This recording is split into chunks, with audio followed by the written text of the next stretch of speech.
Buenas tardes, hermanos. Agradezco su tiempo para escuchar esta enseñanza del Señor. Y vamos a empezar nuestra clase del día de hoy. Ya es en el capítulo 7. Y haciendo un breve repaso de la clase pasada, en el sexto sello, vimos que cuando se abrió, hizo el anuncio de lo que, de lo que tendría lugar en el juicio final. No es todavía el juicio final, hay que recalcar eso, pero sí el anuncio de cómo algunas cosas tendrían forma y que marcarían el fin de las cosas. Vimos cómo las estructuras de la tierra, de la creación, se convulsionaban, que eran la tierra, la luna, las estrellas, el sol, el cielo, los montes y las islas.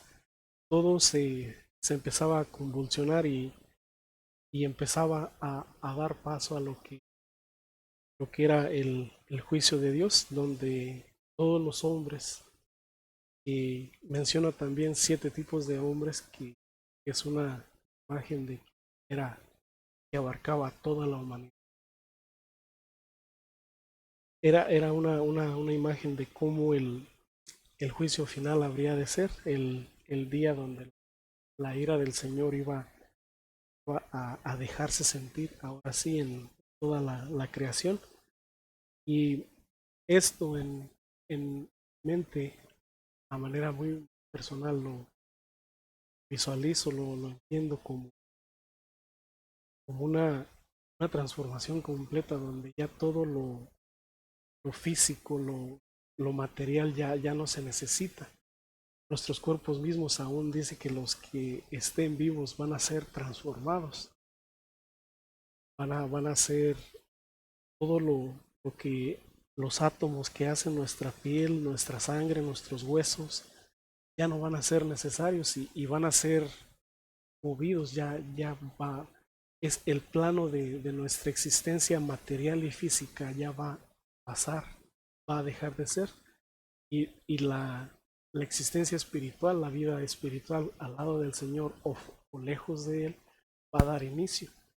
Y en este escenario es cuando las personas que dice que clamaban a las peñas que les cayeran encima y los mataran, los escondieran de la ira del Cordero, es, es la razón por la que se atemorizaban tanto y se llenaban de tanto pavor, porque la esperanza que ellos tenían de esta tierra, de sus lujos, de sus poderes, de su influencia, de todo lo que tenían aquí en esta tierra, se estaba desmoronando en frente de sus ojos, y ya no contaban con ello, y se daban cuenta de que la realidad que tal vez muchas veces se escucharon y que desestimaron ellos, se estaba ahí materializando, estaba ahí el Señor frente a ellos, y se estaban muy atemorizados, llenos de miedo de que era realidad. Este Jesús que ellos no llegaron a considerar era real, ahora estaba aquí, y ya no de una manera como humano ni como siervo. Una característica muy resaltada de él, que era su humildad. Ya no un hombre humilde, un hombre amoroso, sino ya ahora como un juez justo, no iba a tener, que no iba a tener la menor consideración por aquel que no la iba a tener, que no la merecía.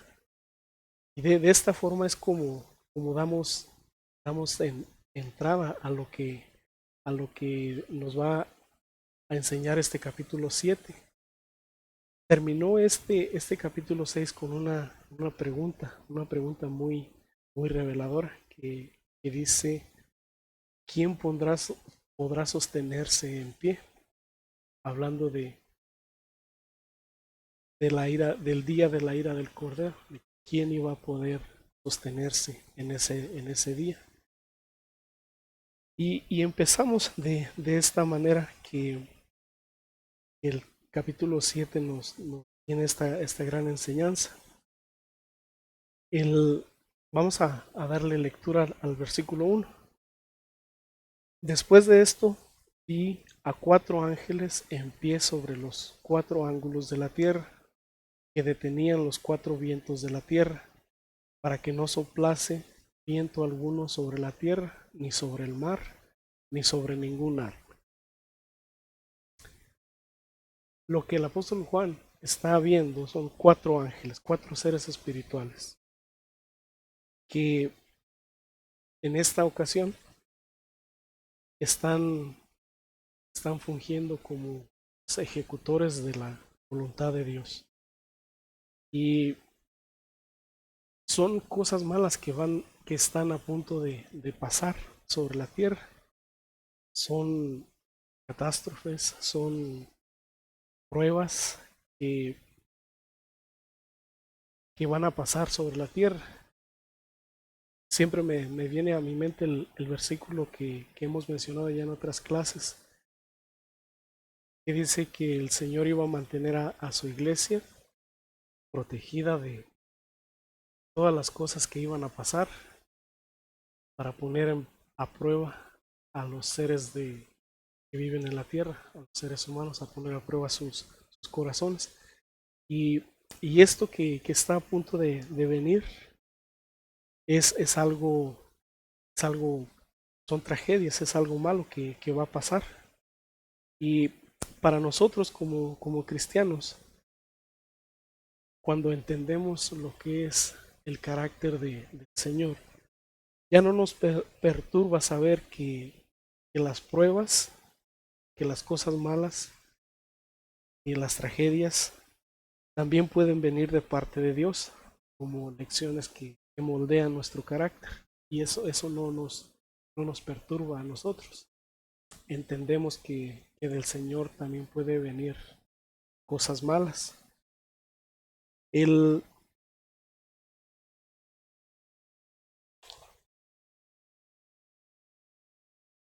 Estas cosas que van a pasar son las pruebas que como cristianos, como su iglesia, no estamos exentos de que pase algo, de que nos pase algo, pero sí estamos seguros de que tendremos la forma, la, la puerta, la salida a esas cosas. De si el Señor no nos protege de que nos pase algo malo, el Señor nos va a dar la forma de cómo salir de esa situación, teniendo en cuenta que estas cosas, estas pruebas son siempre las que moldean nuestro carácter.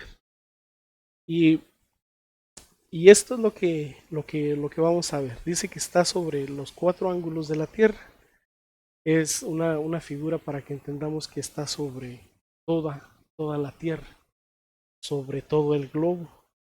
Los 4 ángulos de la tierra que están categorizados como el este, el oeste, el norte y el sur, o en los compases que tenemos, las brújulas, y que también se le llama la rosa de los vientos.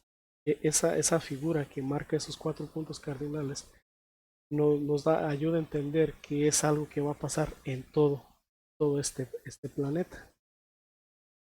Y vemos que estos 4 ángeles están ahí preparados ya para dejar empezar a que estos juicios temporales tomen efecto. Y estos ángeles,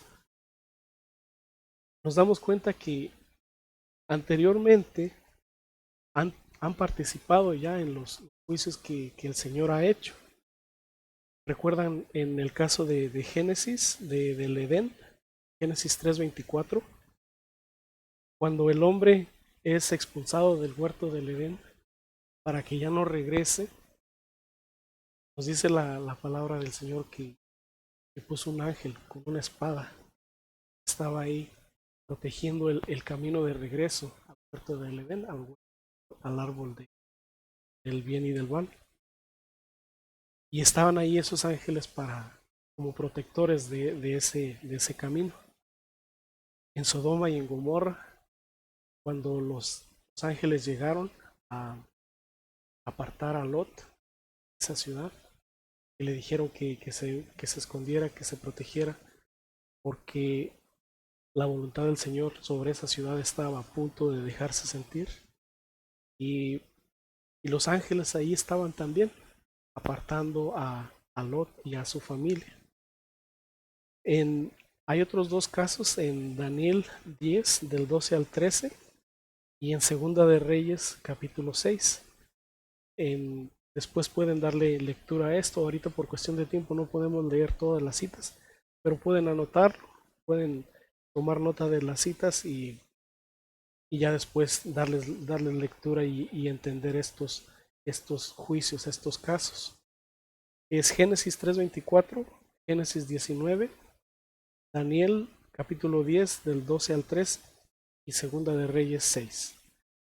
Y estos ángeles que vemos aquí en el versículo 2, versículo 1 y versículo 2, están ahí, pero se les dice deténganse. Viene otro ángel. Dice, vi también a otro ángel que subía de donde sale el sol y tenía el sello del Dios vivo y clamó a gran voz a los 4 ángeles, a quienes se les había dado el poder de hacer daño a la tierra y al mar. Este ángel que hace acto de presencia en el versículo 2, dice que viene del lado donde sale el sol, dice, trae el sello de Dios y tiene autoridad sobre los ángeles que están en los 4 puntos cardinales. Y con esto nos damos cuenta que lo que nosotros entendemos como tragedias, lo que son calamidades, catástrofes y desgracias que vemos que pasan en el mundo, son todos controlados por las manos de Dios, son todos controlados por su juicio que Él está haciendo sobre la tierra. Como lo había mencionado hace un momento, nosotros como cristianos ya no nos afecta saber que también de Dios puede surgir una tragedia, que pueda ser un terremoto, pueda ser la erupción de un volcán, que pueda ser una guerra, que pueda ser cualquier tipo de calamidad. Lo entendemos que todo pasa por la voluntad de Dios. Y Job de esto nos dio un ejemplo cuando él también por decisión de Dios tuvo que perder a sus hijos, a su ganado y mucho de sus riquezas. Le dijo a su esposa, ¿recibiremos de Dios el bien y el mal no lo recibiremos? Este relato se encuentra en Job 2, capítulo 10. Y entonces esto lo podemos asimilar de esta forma. El Señor es juez, es rey, es todopoderoso. Estamos en su tierra y Él sabe qué es lo que hace con él. Él sabe qué es lo que permite que pase. Pero siempre nos asegura, siempre nos garantiza que su mano está dando a aquellos que le siguen y que le buscan. De este ángel del versículo 2 no se nos revela la identidad, pero en Malaquías 4, del 1 al 2, se nos da una referencia que me gustaría que leyéramos. Dice, porque he aquí, viene el día ardiente como un horno, y todos los soberbios y todos los que hacen maldad serán estopa. Aquel día que vendrá los abrazará, ha dicho Jehová de los ejércitos. y no les dejará ni raíz ni rama. Mas a vosotros, los que le teméis, los que teméis mi nombre, nacerá el sol de justicia, y en sus alas traerá salvación, y saldréis y saltaréis como becerros de la manada. Aunque, aunque no se nos da la identidad, no se nos dice es el Señor Jesucristo en este versículo. La salvación que anuncia en esta cita de Malaquías, tenemos bien claro que es el Señor Jesucristo, que es el que nos ha traído la salvación de Dios. Y no sé ustedes, pero yo sí lo veo, sí lo entiendo que sea el Señor el que trae el sello de Dios, que tiene autoridad sobre los demás ángeles y que les dice que detengan estas tragedias que están a punto de caer sobre el mundo.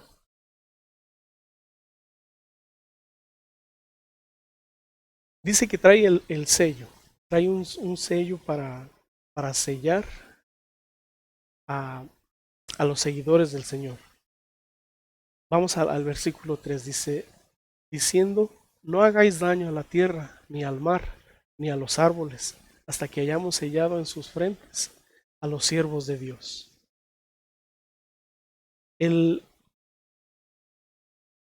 Este ángel dice que trae un sello. Y como lo hemos visto ya en clases anteriores, el ser sellados o el tener un sello es una indicación de quien es sellado es estar protegido o que es propiedad de alguien o que lo autentifica. Entonces el Señor viene con este sello o este ángel viene con este sello para marcar a los siervos del Señor en sus frentes. Esta figura que nos da de ser sellados en sus frentes tiene mucha importancia, porque justo aquí en la frente, detrás del hueso de nuestro cráneo, está la parte de nuestro cerebro que se llama el lóbulo frontal, y justo ahí es donde la mayor parte de donde tomamos nuestras decisiones, donde nuestros pensamientos y nuestra conciencia está. Entonces, este sello que dice que va a poner sobre sus siervos no es algo visible, así no lo vamos a traer como la estrellita que nos ponían en el kinder cuando nos portábamos bien. No va a ser algo visible, así va a ser algo que el Señor ve, solamente Él y sus ángeles, o que es visible en el mundo espiritual, porque nosotros así a simple vista, cuando entregamos nuestra vida al Señor y somos bautizados, aceptamos su señorío, somos bautizados y empezamos nuestra vida cristiana, no nos aparece nada aquí en la frente, no tenemos nada en la frente, pero está aquí porque ahora no, el, el Señor está en nuestros pensamientos, está en nuestra mente, y aquí en esto sobre nuestros pensamientos encontré una cita de Mahatma Gandhi que él dijo una vez. Dice, cuida tus pensamientos porque se convertirán en tus palabras. Cuida tus palabras porque se convertirán en tus actos. Cuida tus actos porque se convertirán en hábitos. Cuida tus hábitos porque se convertirán en tu destino. Entonces, de esta forma, al tener nosotros el sello de Dios en nuestra mente, en nuestro cerebro, nuestros pensamientos, ahora los sujetamos a la voluntad de Dios, a lo que aprendemos de su palabra, que es la voluntad de Dios. Y ya nuestro comportamiento cambia. Sí, en nuestro proceso de crecimiento nos damos cuenta a veces de que estamos pensando algo que no debemos de pensar.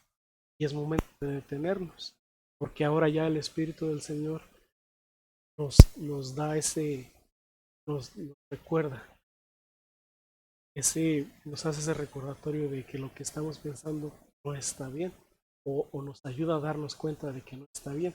Y entonces de esa forma nuestros pensamientos se sujetan a la voluntad de Dios, y por eso es que que ese sello es puesto en la frente, porque ahí es donde están nuestros pensamientos. Ahí es donde está el origen de todas las acciones de nosotros como humanos. Entonces con esto podemos entender que el Señor controla todas las situaciones de juicios temporales que vienen sobre la tierra, para que sus hijos no sean afectados de manera directa, o si son afectados, que tengan la puerta de salida. Y avanzamos ya un poco más y dice en el versículo 4 ya que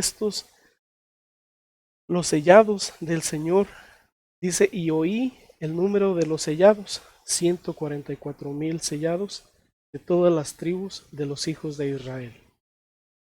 Entonces tenemos ya un número muy definido aquí que, que nos dice que esos son los siervos del Señor. Y vamos a tratar de explicar quiénes son estos 144,000. Nos da una lista de lo que son las tribus de Judá, y nos menciona que son 12,000 sellados de cada uno de ellos. Pero vamos a tratar de desglosar un poquito este versículo. La primer clave para entender es quiénes son estos 144,000, la encontramos justo en el versículo anterior, en la última parte donde dice, hasta que hayamos sellado en sus frentes a los siervos de nuestro Señor. Esa es la primera pista. Estos sellados son siervos del Señor. Y en el versículo 14 de este mismo capítulo nos menciona, dice, y yo le dije al Señor, y yo le dije, Señor, tú lo sabes. Y él me dijo, estos son los que han salido de la gran tribulación y han lavado sus ropas y han emblanquecido y las han emblanquecido en la sangre del Cordero. Esta mención de los 144,000 se da una única vez más en el capítulo 14. Y también en el capítulo 14, en el versículo 3, nos dice, y cantaban un cántico nuevo delante del trono, delante de los 4 seres vivientes y de los ancianos, y nadie podía aprender el cántico sino aquellos 144,000 que fueron redimidos de entre los de la tierra. Entonces ya nos da un dato muy importante de quiénes son. Son los que salieron de la tribulación, son los que han sido redimidos. A manera personal, yo creo que estos 144,000 son el pueblo redimido del Señor, del Antiguo Testamento y del Nuevo Testamento. Este número sale de multiplicar la figura de las 12 tribus y los 12 apóstoles. 12 por 12 son 144.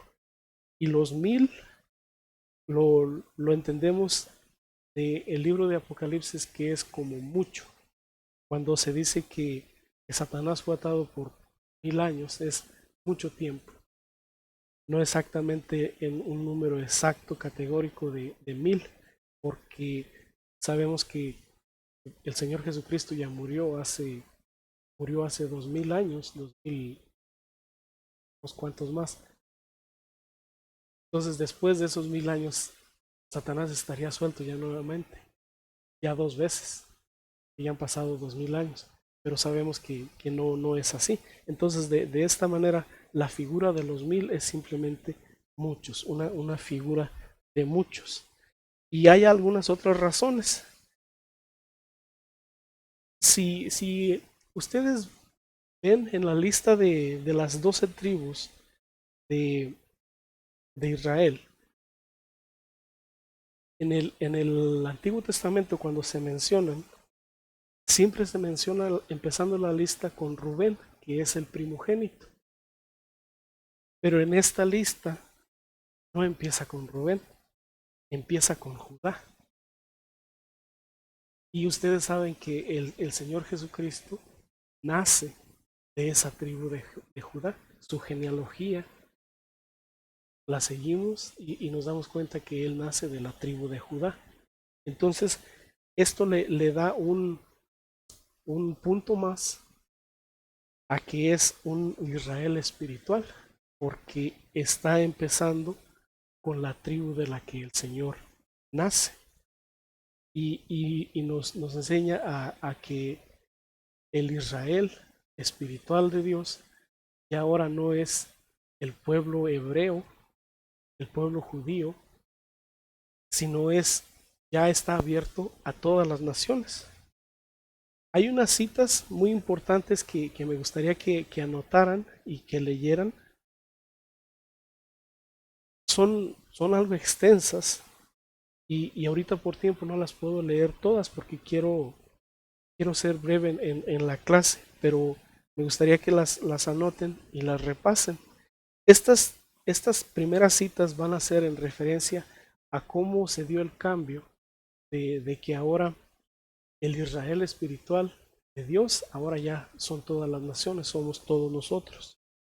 La primera cita es Gálatas 3, del 16 al 29, Romanos 2, del 28 al 29, y también ahí mismo en Romanos 9, 6 al 8, y otra cita que se menciona en Mateo 3, del 1 al 12. Todas estas tienen que ver con ese cambio que se dio de el Israel físico, étnico, al Israel espiritual. Voy a leer uno o dos versículos del capítulo de Mateo, de la cita de Mateo.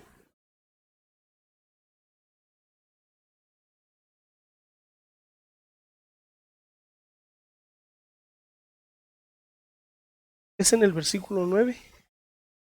Dice, y no penséis decir dentro de vosotros mismos, Abraham tenemos por padre, porque yo os digo que Dios puede levantar hijos a Abraham aún de estas piedras.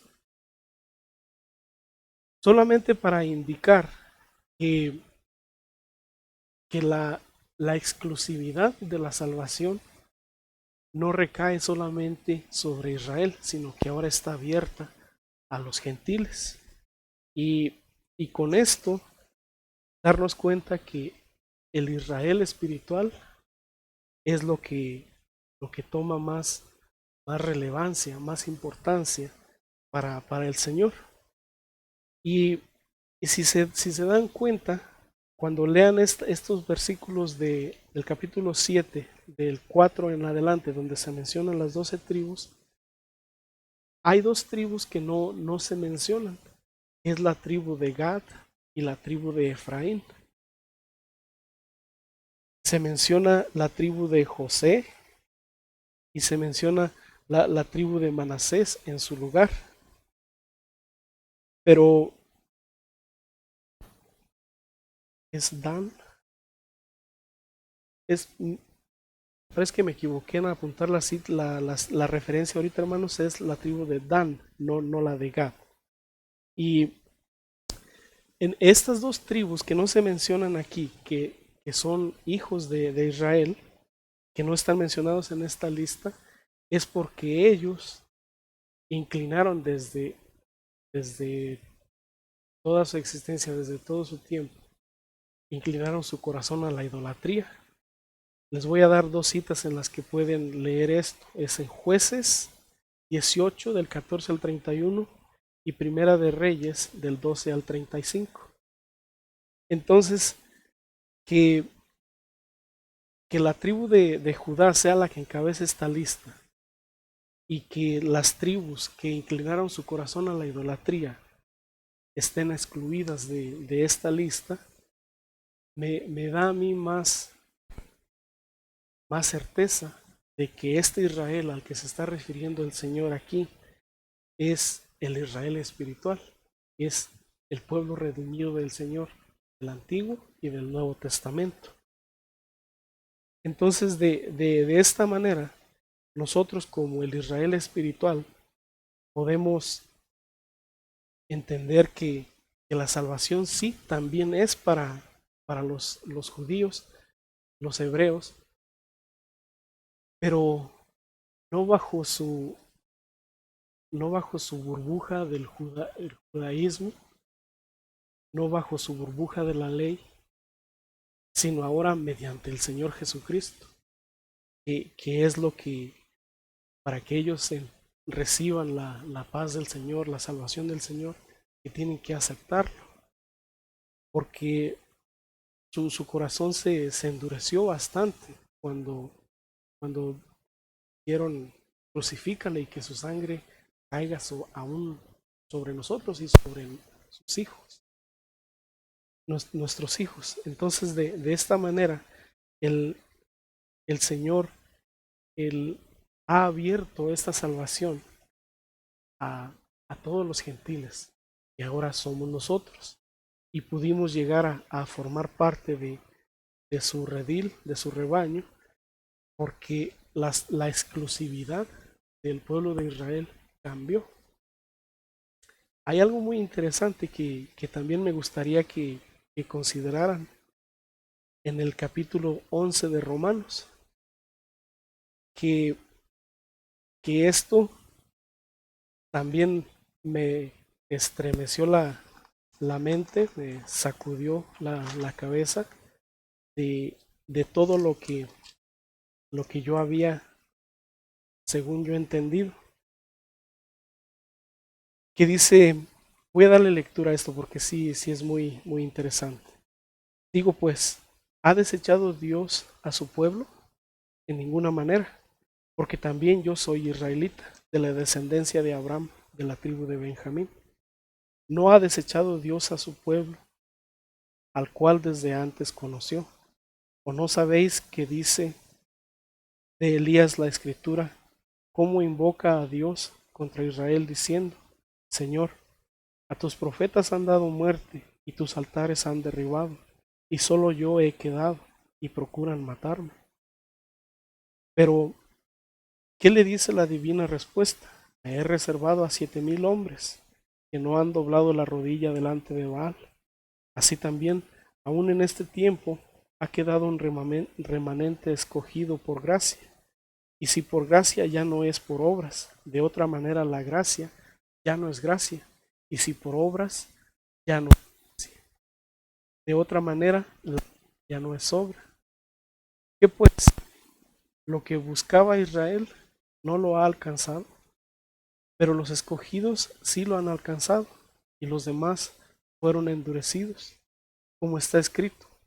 Dios les dio un espíritu de estupor, ojos con que no vean y oídos con que no oigan hasta el día de hoy. Y David dice, se ha vuelto su convite en trampa y en red, en tropiezo y en retribución. Sean oscurecidos sus ojos para que no vean, y agóbieles la espalda para siempre. Y de esta forma, el, lo que también hay más de esta cita.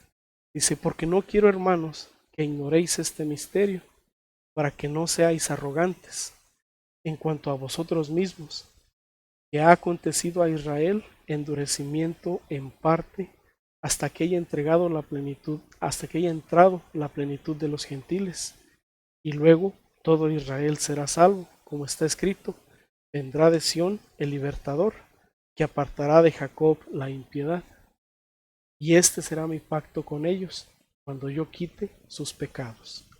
Esta es la cita que debí leer, hermanos. Les pido disculpas, me equivoqué, pero esta es la cita que quería que leyeran, del versículo 25 al versículo 27, donde el apóstol Pablo abre todavía esa ventana para que el pueblo de Israel sea salvo, pero otra vez a través del Señor Jesucristo. Y si ellos son contados como los 144,000, también lo van a hacer como redimidos de entre la tierra, ya no como el pueblo exclusivo del Señor, sino ahora también como parte de estos que han salido de la gran tribulación, que han salido de la tierra. Entonces, graben bien esta cita, escriban bien esta cita, hermanos. No les pase lo que me acaba de pasar a mí, que me revuelvo con los números aquí, pero es Romanos 11, del 25 al 27. Y pueden leer todo este capítulo que estaba extenso hasta el 36, versículo 36.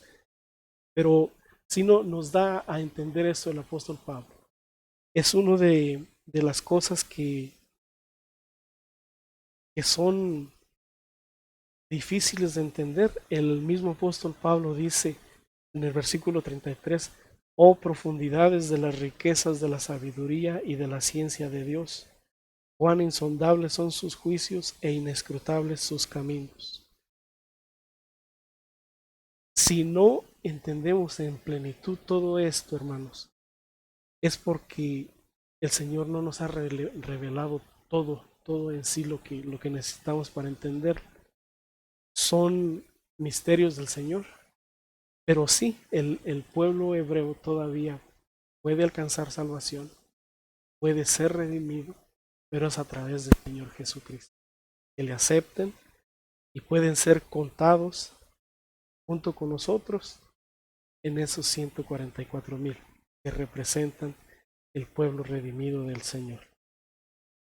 Les pido disculpas, hermano, por esta confusión que tuve, pero la información es esta básica, que el Señor ha hecho pueblo de todos los demás, de todos los gentiles, y la salvación está abierta para todos nosotros. Entonces voy a terminar en esto, la lectura de los siguientes versículos del capítulo 7 refieren ya de lo que son todo esto, todos los redimidos. Dice, después de esto miré, y he aquí una gran multitud, la cual nadie podía contar, de todas las naciones, tribus, pueblos y lenguas, que estaban delante del trono y de la presencia del Cordero, vestidos de ropas blancas y con palmas en las manos, y clamaban a gran voz diciendo, la salvación pertenece a nuestro Dios, que está sentado en el trono y al Cordero. Y todos los ángeles que estaban en pie alrededor del trono y de los ancianos y de los 4 seres vivientes se postraron sobre sus rostros delante del trono y adoraron a Dios, diciendo, amén, la bendición, la gloria y la sabiduría y la acción de gracias y la honra y el poder y la fortaleza sean a nuestro Dios por los siglos de los siglos. Entonces uno de los ancianos habló diciéndome, estos que están vestidos de ropas blancas, ¿quiénes son y de dónde han venido? Yo le dije, Señor, tú lo sabes. Y él me dijo, estos son los que han salido de la gran tribulación y han lavado sus ropas y han emblanquecido y las han emblanquecido en la sangre del Cordero. Por esto están delante del trono de Dios y le sirven día y noche en su templo. Y el que está sentado sobre el trono extenderá su tabernáculo sobre ellos. Ya no tendrán hambre ni sed, y el sol no caerá más sobre ellos, ni calor alguno, porque el Cordero que está en medio del trono los pastoreará y los guiará a fuentes de agua de vida, y Dios enjugará toda lágrima de los ojos de ellos. Todos los que puedan ser redimidos de este mundo, todos lo pueden hacer aceptando al Señor y empezando a conocerle más, a seguirle. Entonces, si los 144,000 dicen son únicamente el pueblo de Israel, o si los 144,000 son el pueblo redimido del Señor, va a haber esa discusión siempre. Y tal vez no nos vamos a poder poner de acuerdo. Pero sí podemos entender que el Señor nos da estas pistas para que formemos nuestra conclusión, y todos tienen el derecho de de tener su propia conclusión. Y espero que con la información que les presenté haya podido ayudarles a entender, a que formen también su conclusión de que estos 144,000 son el pueblo redimido del Señor, incluyendo a los hebreos y de todas las demás naciones, juntos, que hacen este Israel espiritual del Señor y, y que se juntan en todo este número de 144,000 y que representa, que abarca, es todo el pueblo de redimido del Señor. Que Dios les bendiga, hermanos, y los espero para el próximo capítulo.